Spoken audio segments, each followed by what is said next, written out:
Hugs around. We got to take a hug break over here. Welcome everyone to Chaucer signing for Jeff Shelton. Yay!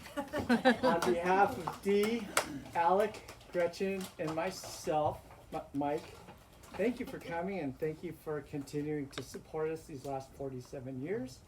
We've managed to not only stay afloat but thrive with our same founder and owner, Mari Curley. So on behalf of Mari, welcome and thank you for coming. Tonight you're in for a treat because we have the one and only Jeff Shelton here. So welcome, Jeff. Thank you. If anybody has driven around Santa Barbara and they've seen buildings with character, chances are that it was Jeff's hand that created it. He's built so many wonderful structures in and around, out in public, in private, and it's just, he's made Santa Barbara beautiful, which makes him a Santa Barbara treasure, as you guys know. Indeed. I gotta ask you though, Jeff, your family upbringing, what was it like? You got Steve, the writer, you've got yourself, the architect, you've got Dave, the steel eye, and then the unknown brother, Ron. You know, he made a few movies like Bull Durham and stuff like that. What was the Shelton household like? Well, by the time I'm the fourth son, so I had three brothers ahead of me, so I just watched them. Mm-hmm. Steve's one of them, and then the others are 10 and 12 years older than me. So life was sort of, in my opinion, sort of set, right? The whole train was going, and that's all I knew. My dad is a jazz musician, so music was always playing, and everything was turned into a song in our house in some way by him, and of course my mom ran the show. But there was somehow there was no talk about business or money. Mm-hmm. This was just about life and have, maybe it's looking at things in a different way as I look back, but to me it was made to look at things. This is the way you look at things, as opposed to it wasn't different. Everyone else was looking at things a different way. I don't know if that makes sense, but I would say that life was set for me, and I learned everything from Steve and my two other brothers and the folks. So open. Anything was everything was embraced. Odd things were embraced, and we went from there. You were like the anti-Von Trapp family then. Let's see. It was Yeah, a noisy probably. household. I mean, a lot of jazz music. Give me can you paint a picture here? Okay. Like dinner table. Let me see. I think we had a few records, Steve. Right? We had a Hi-Fi. We had Sketches of Spain. We had the Genius of Art Tatum. What else we have, Steve? A few records. Billie Holiday. Billie Holiday.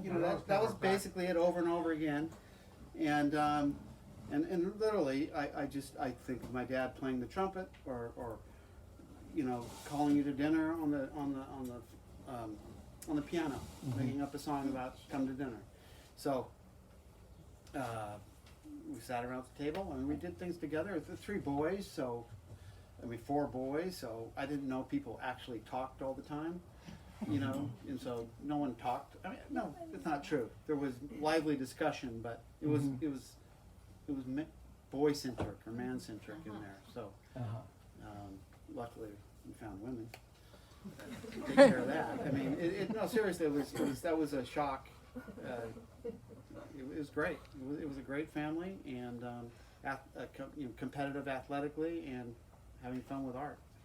It's funny you mentioned athletics because I knew you as an architect before anybody knew you as an architect, and I'll tell you why. When I was about 9 or 10 years old, you were my Pee Wee basketball coach. I hadn't scored a basket all season, and Jeff designs this really fancy play to isolate everybody on one side so I can go in and score my only basket of the season. The old, So you were a great architect then, but I think it was Donnie Moten, maybe. Yeah. Remember Donnie? Oh yeah. He was the coach in the other team. He was a nice guy, and I think he had his team go off to the side too. But, We worked something out there. yeah, you're a great coach, so I appreciate that. I owe you that. I swear, got the debt's paid. Speaking of architecture, though, how old were you when you first began designing and wanting to design buildings? Well, we all designed in our family all the time. We still do. Mhm. Steve paints every day. I draw every day. All my brothers design. So that's just like breathing. You design, same sort of thing. So, Mhm. so it's hard to find moments like that. Now, Mhm. I think the things that really turned me on were up on Mountain Drive. You know, you'd go up there barefoot. You know, 7 years old, whatever, to a friend's house, and there's bottles. You know, buildings made of bottles and adobe buildings, and old, you know, the so-and-so wharf was torn down and the building was made, Mhm. old windows. So that really turned me on. Mm. And then the complaints about Westmont College, their ugly buildings at the time, also turned me on. Mhm. Like, look how bad you can do things, and look how cool you can do things. So you felt that you can do something better. Right. I mean, people were complaining, and you know, I'm little, complaining about John Page Hall or whatnot, and Yeah. and my thing was, hey, well, that means it could be done better if people were complaining about it. So, so I think both good and bad turned me on. So I started drawing early on. I mean, we all drew. We drew. Mm-hmm. Yeah. Were there artists who influenced you more than others? Artists. Yes. Artists. Well, besides my brothers. Mhm. And then the people that they would bring in, people they admired, mostly modern architects, modern artists. You know, Escher, I remember my mom giving me a puzzle, of Escher puzzle. That was fantastic. You know, no wonder. when you're 6 years old and you're putting Eschers together. Wow. So that was huge. You know, as I grew up, college, I loved Oldenburg, and I love everybody's got something like this, but Mhm. Oldenburg I really enjoyed that. Him. And architects, I like Frank Robinson, the beatnik up on the hill, Mhm. and worked with him. He's the greatest architect I've worked with for sure. And then I got to school as Macintosh was sort of first one to really, you know, turn me on as far as what you can do as an architect. Was at school, was there one particular teacher or a few teachers who really influenced you in your work, in your development? In development Yeah. for architecture. Yes. Well, there's some guys that didn't stop me, Mhm. so maybe that was influential. I mean, you know, there weren't. I didn't really enjoy a lot of the architecture that they were doing in Mhm. particular. They were teaching and trying to put up with us, you know, which probably isn't very fun, and it put up with me probably wasn't very fun. You know, coming and drawing buildings shaped like, you know, popsicle sticks and you know, stuff like that, and so. But the ones that sort of tried to turn that into, okay, how do you actually build a giant popsicle as a building, you know, instead of just beating me down. Wow. So their best thing was getting the hell out of the way of you. Yeah, or maybe they did shoot me in some direction that was correct. So here I'm Mhm. designing buildings. So And your first building you designed was? I probably don't talk about that one if I can think about it. No, it's Your second building? no. You know, first you start with other architects, etc. Right? Yeah. And so you're working for people. My favorite one in LA is a pumping station I did for DWP. I think that's a very fun building with another architect. And then the first one I did up here was on Laguna Street. Oh yeah. Yeah. What's the address? 1021. Wow. Yeah. And since then, how many do you keep track or count of how many Buildings? designed? Yeah. I think we've done 70-ish, 60, 70, maybe more. I mean, and then there's all those other little projects you do that don't get counted, Mhm. that still take a bunch of time. But there's somewhere in the 70s or something. We've got lists, but they're scattered. Well, we'll go over a few Yeah. of these in a bit. I don't want to pigeonhole you into style, but if you had to describe what your style was to somebody, what would you tell them? Well, if you look at the Fig District buildings, which I'll talk about in a second, that does have a style. But my approach is not that. That happens to be because we're in Santa Barbara and I'm playing off the language down here, right? So I guess it looks like a style right now and that keeps growing regarding those influences. But if I'm up in the mountains, I throw that influence out and trying to figure out what the influence might be. So if you start going away up into the hills where we're not playing with whatever this Spanish influence is, you won't see that necessarily. I mean, someone might ask for it, and that might be a problem. You want to start with zero. You come in, I clear your mind, I clear my mind. Let's look at the site, and let's look at the problems, and let's grow to a project. I suppose that's my style. Yeah. Do you have a preference though? Do you like to work with those out in the hills? Like, let's say we were talking about the Yardy house and other houses that were a little bit more unique, I would say. Yeah, the Yardies were it's called the Oak Tree House. It's on our Wonderful website. house. And the clients came in very quiet, fantastic clients, and first told me that I didn't return their phone call for 2 years. I had no idea. And then they stuck with me, and then they told me, after they saw my first sketch, they told me to loosen up. And that sounded so good. So I loosened up, given the restraints. Everything I say, these are buildings, not sculptures. You know, we have all these restraints. So that was a reflection of them, right? A reflection of things I could do with everything they talked about, and that's how colorful they are. Is that building? I mean, a lot of people wouldn't want that. So that's a reflection of them, and all these other buildings are in some way a reflection of the client and the space around them. Yeah. You know, it's funny that when I look at the house, it's on your website, right? So people can look at it. Yeah, it's called the Oak Tree House. Oak Tree House. It's a beautiful house. It's very unique. But as a writer, I thought, gosh, and I'm sure Steve can relate, this is like a house that I belong in. It's just, it felt like, oh, this is that person's house, but I feel like it could belong to me. So Good. thank you. I'm going to ask you a couple more questions and let you turn it over to Reed. There's one building that we had talked about, and there's an influence that, how many people have been here for over 40, 50 years? All right, do you remember that Mr. Darling's house? Mr. Darling was this wonderful older man who was on the west side near Castile, right by the bend of the freeway, who created this beautiful home with all these paintings and stories. Oh, the House of a Thousand Paintings? House with a Thousand Oh, Paintings. yeah, I remember It was that. featured in Life magazine, like early 70s. And you would just, my late mother took me and my brothers there, knocked on his door. He came out and just spun yarn for like an hour. Oh. Just a wonderful story. And then when I saw this building, I thought, this is Mr. Darling's house. As you guys know, Garden Street, this house right here. Everybody's seen Oh, it yeah. before? Right. And we had talked about this earlier, that you've got some inspiration from Mr. Darling to make this wonderful house. Right. And if you could talk a little bit about his inspiration toward you to create a beautiful masterpiece like this. Well, once again, it was, I mean, the picture of Darling's house is right here, too. And this goes back, and I'm glad I have my brother here because he can, like, tell me if I'm telling the truth or not.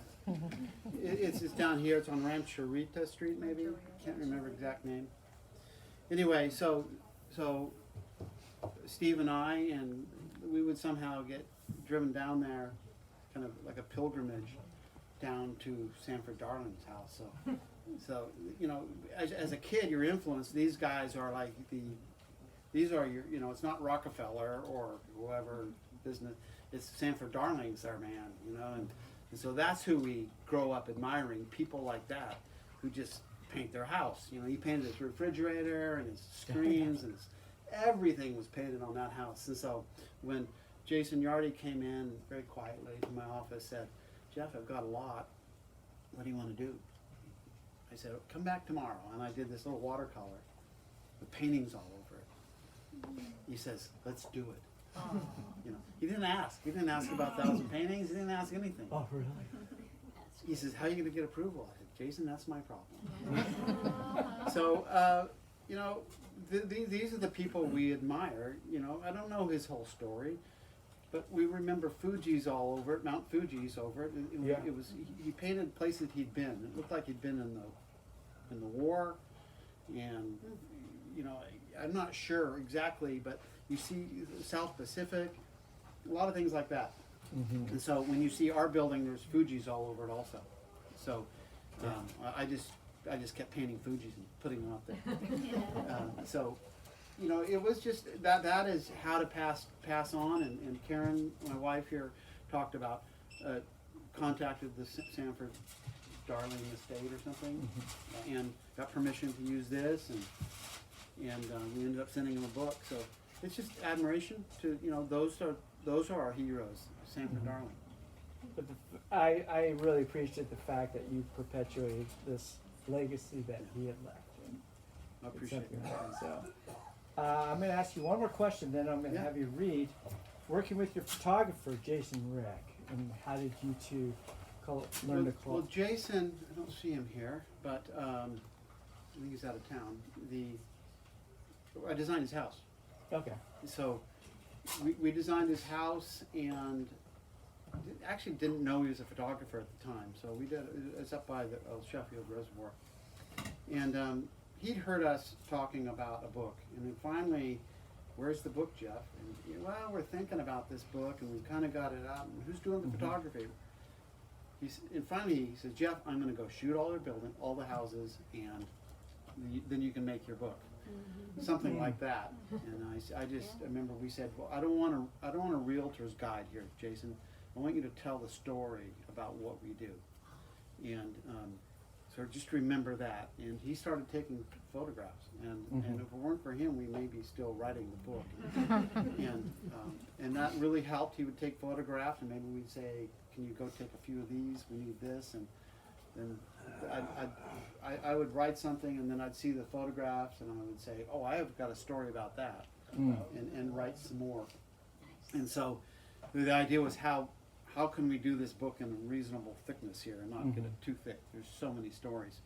But without Jason, and he would calmly just go over these buildings.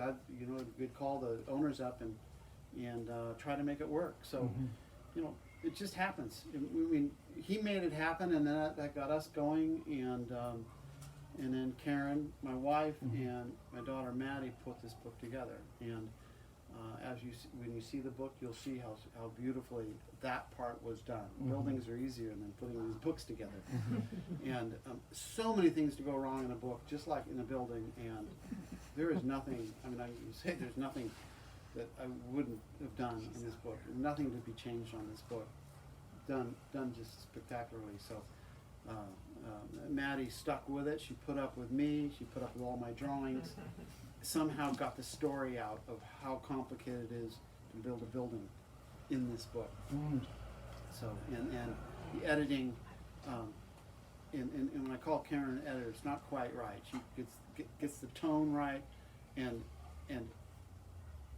besides the technical part. So I thought there was, something. There's you could tell that there's some love in your writing, and if you could share a little bit of your writing with everybody. okay, we'll do that. Just I want to say one thing about before I read this. To do a book on buildings and show buildings and say buildings by Jeff Shelton is fine to get you started, but it really is about this whole guild that we created, and this informal guild of Dan Upton, who makes it all work. He makes it work because he's a school teacher, turned contractor, and he leaves the door open for everybody and lets us have this atmosphere on the building site and on the job site of creation. And so when I know that atmosphere there, I can draw. I don't get stuck like looking in a catalog for things. I can just go and we'll work it out later. So without that, and without the city, the planning commissioners and planners, without that, it doesn't happen either. So any one of these things stops, the building stops. So people complain about the city. They're the ones who actually let us do this. And the engineers work with us, the artists, Andy Johnson, I'll talk about him a bit, and then my brother, who does this iron work. This cannot be done. I will not draw it. If I could not draw like this if I didn't know Dave was on the other side of that. So a lot of these things have to happen, and that's what the book's about. It's not about looking at that pretty picture here. It's about how did we get there. So I'm going to just read this little part of the Ablett's Tower. I see Neil over here. Neil, you know what I'll be saying in this book. Neil, well, this will describe our relationship, how we got started. And then I'll drift on to Andy Johnson on this. This is 2006. No, the building was done in 2006. I met Neil and Sue Ablett while I was on a ladder tiling a mosaic blanket at the Pistachio House, which is adjacent to their dry cleaning business. They approached and asked if I'd be interested in working on a new project, and I said, nope, sorry, too busy, I'm not taking on any more work. They proceeded to tell me that the project site was just around the corner, near my office, and that the lot was a bit small, only 20 by 20. Without a second's hesitation, I said, I'll take the job. I knew the site. It was a 2-car parking spot, half a block off State Street, at the end of a Santa Barbara's only back alley, complete with potholes, broken bottles, and encampments. I climbed down the ladder. We grabbed a six-pack from John's Corner Market and went to the small site to drink with the rest of the alley's inhabitants. That night, I sketched up an idea on typing paper, cut the paper into small sheets, and made a 5-inch square set of plans. I strolled into the planning department the next day with my small plans, expecting to get laughed out of the building. I always love the dialogue at the front counter, as it's the first skirmish in what will invariably be a long process. Surprisingly, the city planners at the front desk liked the idea.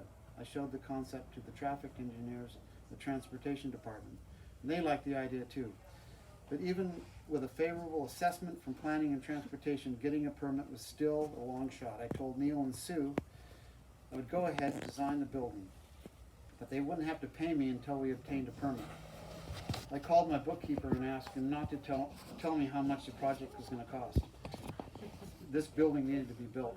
The tower in many ways was a simple design. The choices were limited as to what could be done in such a small lot. Once the garage was put in place, I located the stairs in the leftover space and then took what remained and had fun.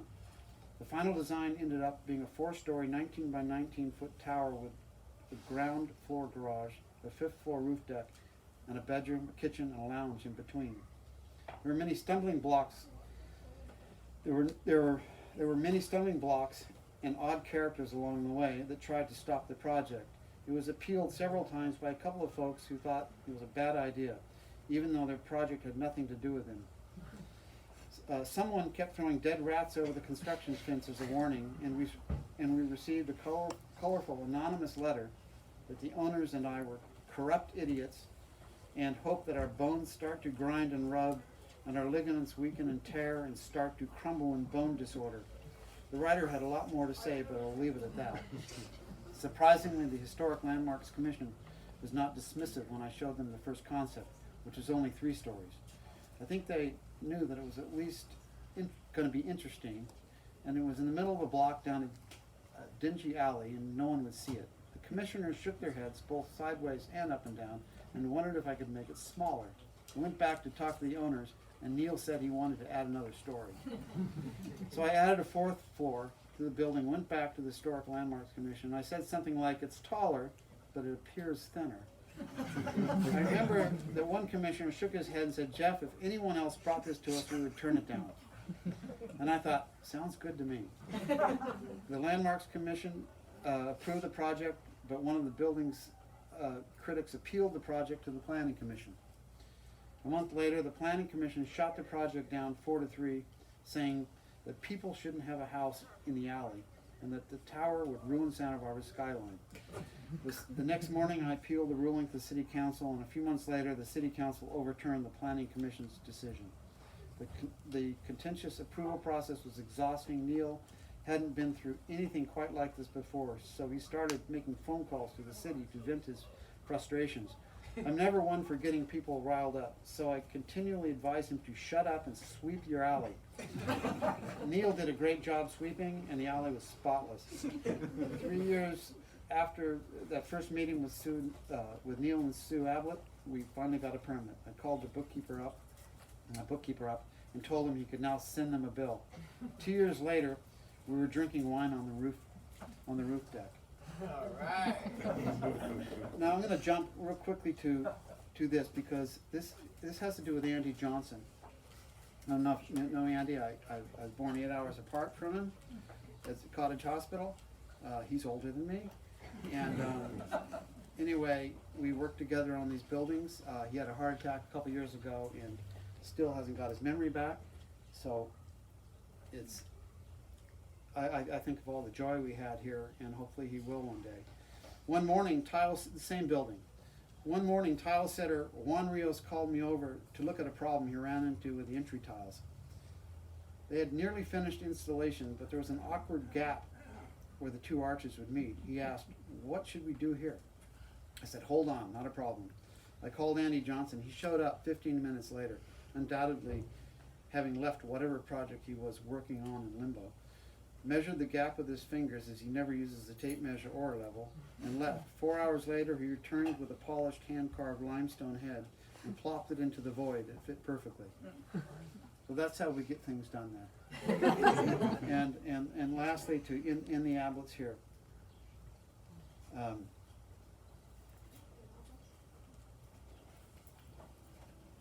Though the Ablett's tower is tall, it is tucked away in the center of the block, and it is easy to miss if you don't know where to look. 6 months after it was finished, I ran into one of the planning commissioners who had voted against the project, thinking it would ruin the Santa Barbara skyline. They asked me, "So when are you going to build that tower?" Apparently the skyline was fine. Anyway, that's just a bit of one small little project. Well, tall project, and all these projects start with these clients. They're the ones who buy in to all this what is called the guild. What Jason Rick called it, a band of the merry band of artisans. They buy into this. They may go home and cry, but they don't show us, and they stick with the project all the way through till it's done. And so, the clients from the beginning, and then the clients stick with it to the end, and I've been blessed to have all the great clients and this great team I work with. So, any questions? I see, first of all, I got some of the people who build it right here. Matt Metcalf, I'm looking at you.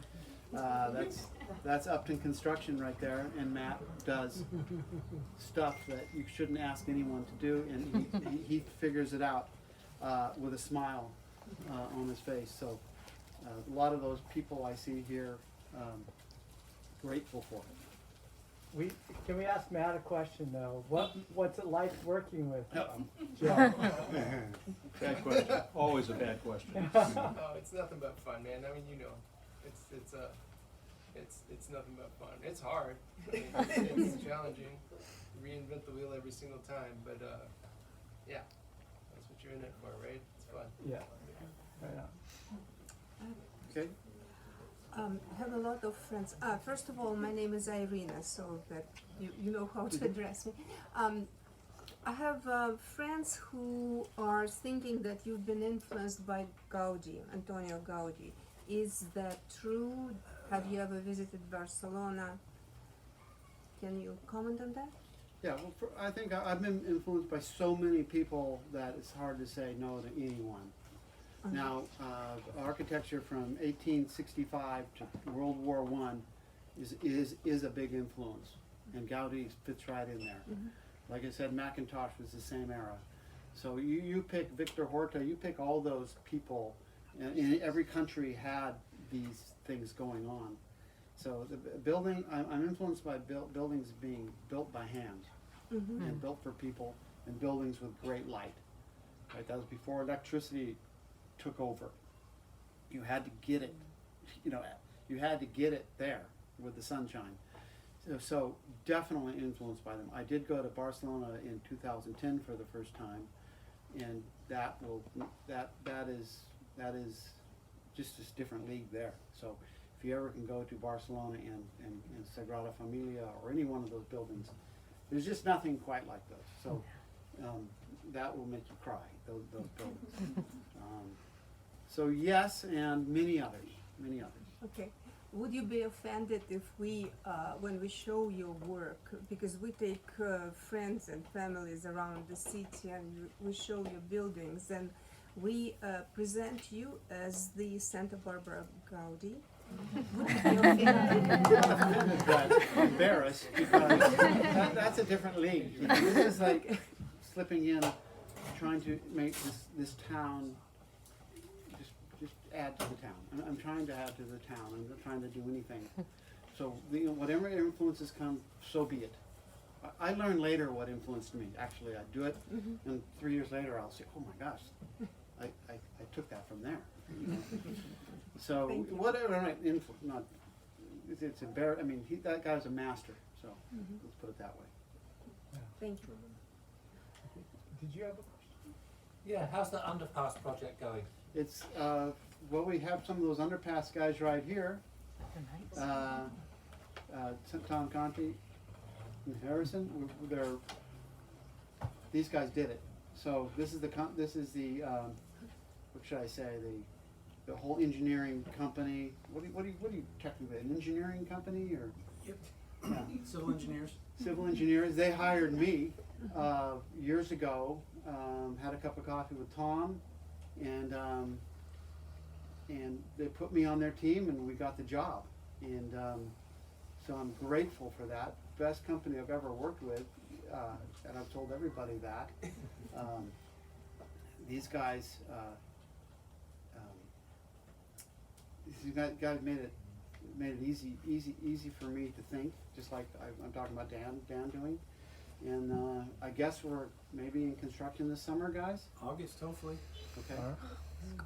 So, but this is a fun team, fun team to work with. They did all the dirty work, and let me have a lot of the fun here. So, totally appreciate it. I don't know where they can see those drawings. Are they on somebody's site, the cities, or? The HLC, Yeah. they'd probably be on the agenda reports and Yeah. minutes. So it's worth looking at, but it'll be fun. They're doing half first, right? One half, Yep, and then it's gonna be phased, so then I'm flip it sorry. over. Sorry about the detours. Yeah. Well, great. Are there any other questions? Well, shall we sign some books, Jeff? Oh, that's what you All wanna right, do. so thank you, Jeff Shelton. So if you have not purchased the book, they're available behind the counter over there. And if you have, please line up right here, and Jeff will sign your book. Thank you for coming. Thank you. Thanks. What? You're a good coach. You're a good basketball That's a coach. funny story. Actually, it is. My book is. This is your book, isn't it? Oh, yeah. Hey guys. How you doing? Book signed?